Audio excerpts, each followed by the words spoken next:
반갑습니다. 우리 삼성에피스홀딩스 주주님들 그리고 유튜브 시청자 여러분들 강프로입니다. 자, 오늘 2월 5일 11시에 나온 기사로서 확인을 할 수 있는 게 삼성 에피스홀딩스와 이제 리제네논 간의 합의가 완만하게 이루어진 것을 확인하실 수가 있는데, 자, 이게 왜 우리에게 또 중요한 성과로 다가오느냐? 이제는 상업화에 대한 일정을 우리가 확정을 지을 수가 있다라는 겁니다.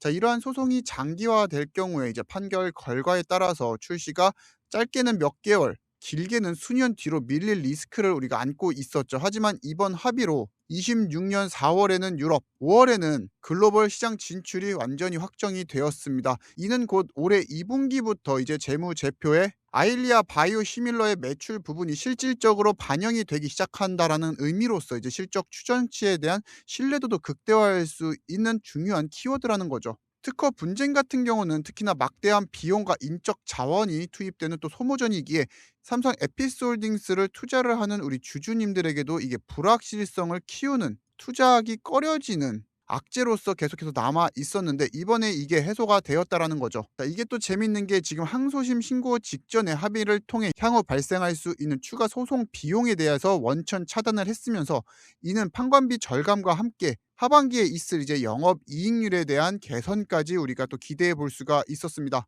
지금 리제논 같은 경우는 패소 리스크를 피하기 위해 합의를 택한 만큼 삼성 에피스홀딩스 그리고 삼성 바이오에피스에게 유리한 조건으로 시장 진입권을 확보했을 가능성이 굉장히 높다라는 거죠.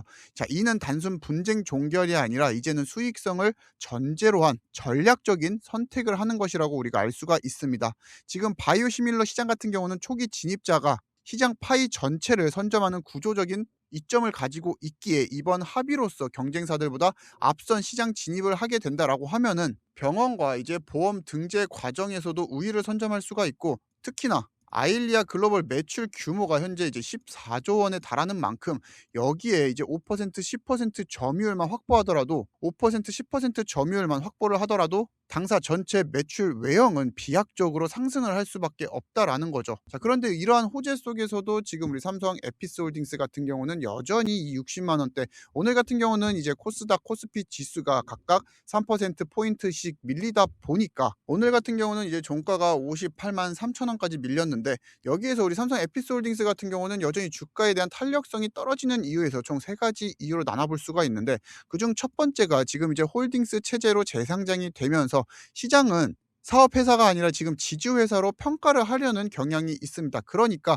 자회사인 이제 삼성 바이오에피스 가치를 100% 반영하기보다는 지주사 특유의 할인율이 적용이 되고 있는 구간이고, 최근 재상장 이후에 이제 바이오시밀러를 넘어서 이제 신약 개발로 영역 확장을 하고 있는데, 최근 발생하는 이런 R&D 비용 증가까지 이 주가에 녹아 있다라는 거죠. 자, 그래서 지금 당장 우리가 알 수 있는 것들은 4월, 5월 글로벌적인 확장성을 예고를 하고 있지만, 여기에 대해서 완전한 숫자가 눈으로 증명이 되기 전까지는 조금은 보수적인 스탠스를 취하고 있는 시장 참여자들의 움직임을 확인하실 수가 있고, 매출 성장은 이미 확실하나 영업이익률이 단기 하락할 가능성까지 염두에 두고 있다는 겁니다. 마지막으로 우리 삼성 에피스홀딩스 같은 경우는 시가총액이 지금 1조 5천억 원이 넘어가는 큰 기업임에도 불구하고 지금 이제 유통 비율이 25%밖에 되질 않죠. 그러다 보니까 주가의 흐름이 조금 답답할 수는 있는데, 이러한 현상이 왜 나타나느냐? 지금 이제 삼성물산과 삼성전자를 포함한 최대 주주 및 이제 특수 관계자 지분이 75%를 차지를 하고 있습니다. 자, 이는 삼성그룹 바이오 사업 시절부터 핵심 미래 먹거리를 강조를 하면서 지배력을 강하게 유지하고 있다라는 증거기도 합니다. 당시 이제 인적 분할 과정에서 기존 주주들에게도 주식이 배분되었음에도 유통 비율이 적은 것은 현재 대규모 기관 투자자들이 물량을 장기 보유하는, 우리가 시장에서 이야기하는 이 락업을 하고 있기 때문이죠. 하지만 여기에는 2가지 양면성이 존재를 한다라는 겁니다. 유통 물량이 적다라는 것은 적은 거래량으로도 주가가 크게 변동할 수 있다, 품절주의 성격을 띨 수가 있다라는 거죠. 현재는 횡보 중이라 답답할 수밖에 없지만, 지금 향후 말씀드렸던 이런 실적에 대한 가능성들이, 타임라인들이 당겨지고 있고, 그 숫자들이 눈으로 확인되는 순간 조금의 매수세가 유입이 되더라도 강한 슈팅이 나올 수 있는 구조를 가지고 있기에, 우리가 오히려 이러한 구간에서 만약에 물량을 보유하고 있다라면은 여러분들이 홀딩을 하실 수 있는 이유도 충분히 가치를 받을 수가 있고, 추가적으로 신규로 지금 이러한 자리에서 여러분들이 진입을 해 놓으셔야 추후 상승이 나왔을 때 놓치지 않고 그 상승 흐름을 탑승하실 수가 있다라는 겁니다.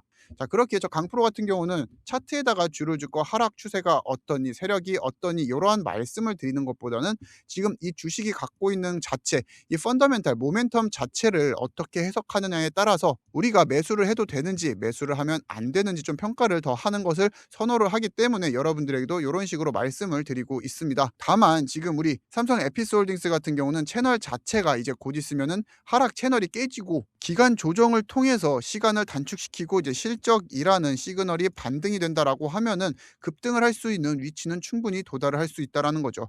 그렇게 우리 삼성 에피스홀딩스 왜 급등 안 나오지, 막 세력이 어쩌고 줄 그어가면서 이제 차트의 흐름이 어떻고 이러한 내용보다는 우리가 상승할 수 있는 모멘텀이 무엇인지, 그게 정말 확실한 재료가 맞는 것인지를 여러분들이 꼭 체크를 해 보셨으면 좋겠습니다.